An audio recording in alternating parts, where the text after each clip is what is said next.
There's a phrase that the Chinese have culturally, this is not specific to martial arts, that roughly translates to paper tiger. Now, I have the Mandarin written here and I have the characters written. Mandarin's not a language that I study, so I'm not gonna try to pronounce it because I'm not gonna get the tones right. But it comes out to paper tiger. And the concept of the paper tiger is something that looks fierce and powerful, but is in fact quite impotent. And when we think about the term paper tiger in the martial arts, because it does apply well to the martial arts, we can think of a lot of practitioners and a lot of teachers who, and of course celebrities, who put on a good show, but couldn't hold their own against a wet paper bag. And that is something that is, of course, problematic within our culture, but is honestly, it's true across a lot of cultures. There are a lot of wannabe experts. There are a lot of people whose bark is much worse than their bite. But now, you know, in the 21st century, we actually have a different kind of paper tiger that has become quite prevalent. You see, in the 20th century, people started chasing belts. They got this idea, and of course, you know, started with judo, went to karate, and kind of disseminated throughout the martial arts culture since then. People started chasing belts. And eventually, by the time you get, you know, to the 90s, people started going, well, maybe this black belt thing isn't actually worth all that much. And a lot of that is because we started seeing that a nominal rank doesn't actually tell you anything about the individual. In fact, if we step aside from the martial arts just for a moment, there are a lot of examples academically and scientifically of people who have credentials of sorts that don't actually tell us anything about them. A great example that comes to mind is Jim Stoppani. You know, he's got a doctorate, except that he can't give good information to people for the life of him. What are you supposed to do with that? The guy's a doctor, so that carries weight, except that the information that he gives out is dubious at best and quite often verifiably false.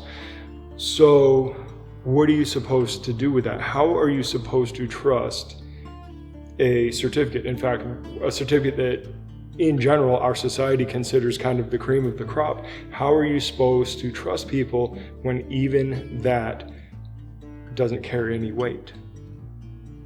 Right? And vice versa. If you look at, say, somebody like Greg Nuckols. Greg Nuckols was an extremely well-respected authority on strength sport research before he had credentials. Because everything he did and said, he understood how to read the research, he understood how to implement it through training, and he was time and time again shown to be correct in his assessment. People trusted him based on his work and his word, not based on a piece of paper. That's important. So then we go back to martial arts. Why is it that we go and look for, you know, what kind of black belt does this guy have? How many certificates does he have? How many different black belts does he have? You know, does he have a teaching certificate on top of his rank certificate? You know, all of these kind of things. And the fact is that honestly, with the amount of certificates available out there that you can literally just pay to get, it makes the whole thing almost worthless. And that is a problem. Chasing paper is no good. And thus, while paper tiger doesn't refer to paper specifically, chasing paper starts making you look like a paper tiger.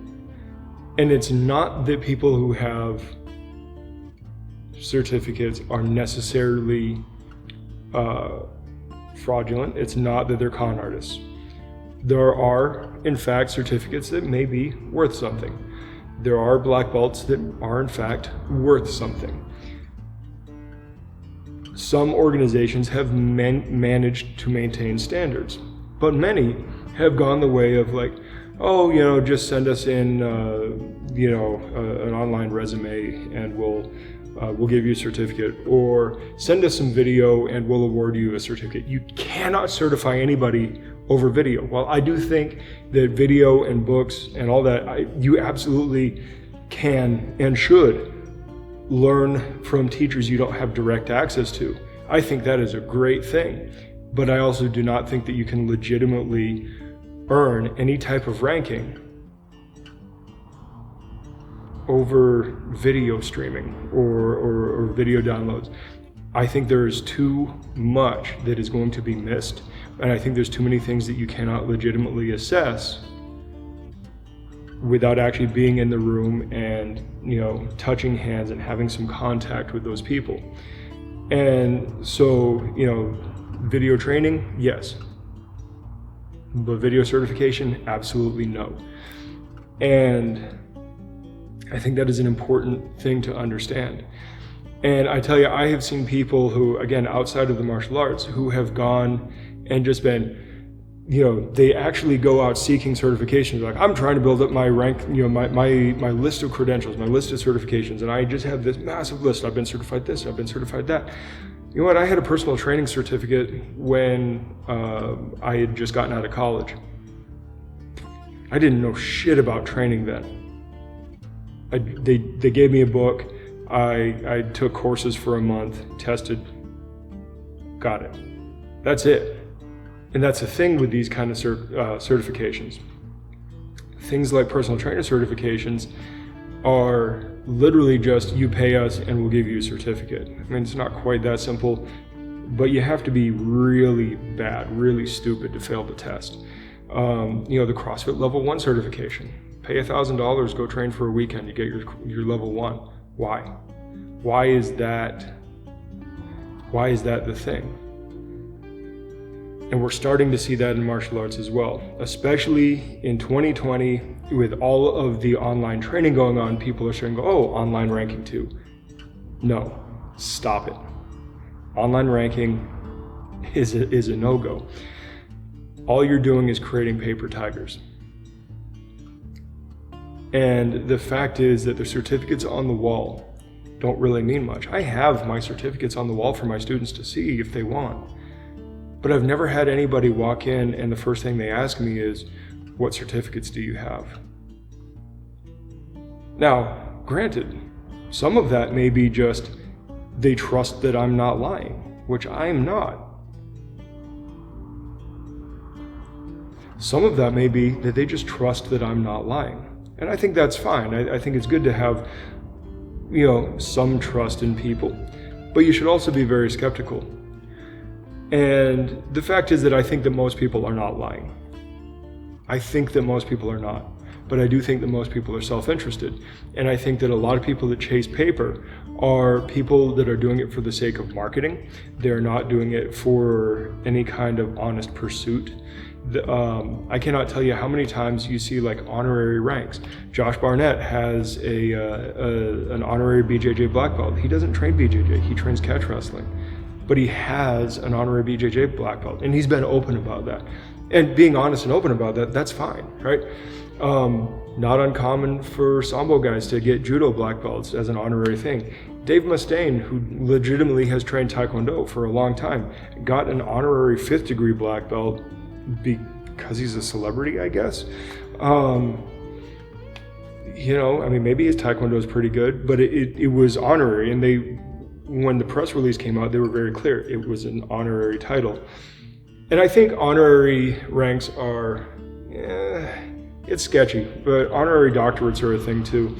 And I think that can be maybe somewhat okay because you are clearly separating it from an actual degree, an actual rank, and you're just saying, we recognize your achievement and your skill and your understanding and your knowledge, and we're basically saying, hey, we endorse you. And I think that's okay. But I think you have to be very clear, very transparent, and very honest about that. Because again, we do not want to be creating these paper tigers. We don't want to be creating people who are accumulating paper and ranks and titles for the sake of, look how great I am, look at everything that I've accomplished, when really what they've done is they've done one thing and then they've gotten a million other people to recognize it. It's the same thing with all these like martial arts halls of fame. None of them are legit. Like, none of them are legit.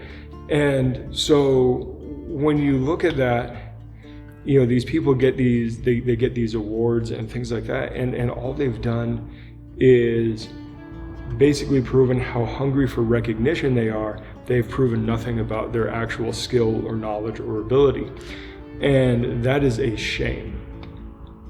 So let's not get caught up in this whole chasing paper thing. The paper doesn't matter. It doesn't. And the ranks don't matter. You know, when it comes to martial arts, right, this is a skill that is proven on the mats, on the streets, in your work, if you work those kinds of jobs. Martial arts is not something that a piece of paper can tell you anything about. Martial arts is something that you get down and dirty, and you get sweaty, and you bleed, and you feel pain, and you come out on top. You know, you triumph and you're victorious. Martial arts is proven on the mats. It's proven in the ring. You know, it's proven in the conflict. It's not proven by paper on a wall or a belt around your waist. All of those things, certificates, belts, they're fine, but those are internal measures. Those are not external things. And they should not be trusted by the general public, and they shouldn't mean anything to the general public. Those are essentially a private language of their own, right? They're an insider language. They're an insider lingo to let you know how class should be structured and kind of where the pecking order is and all that. But that's it. And that ceases to be relevant as soon as you exit the doors. Because what matters is what you can do when shit gets real. So I'm done with that, and I'm going to talk to you guys later. Good journey. Thanks for watching. Like, subscribe, share, give the dog a bone. You can follow us on our other social media accounts, and if you really like us, you can head over to Amazon and buy a shirt. You can also go over to Gumroad and purchase some of our instructional courses. All of the links will be provided and also on our website. If you happen to be in the Phoenix area, we would love to meet you. Come drop in for a class, you know, even just to chat. And if you're looking for a new home, we would be happy to have you. So until next time, good journey.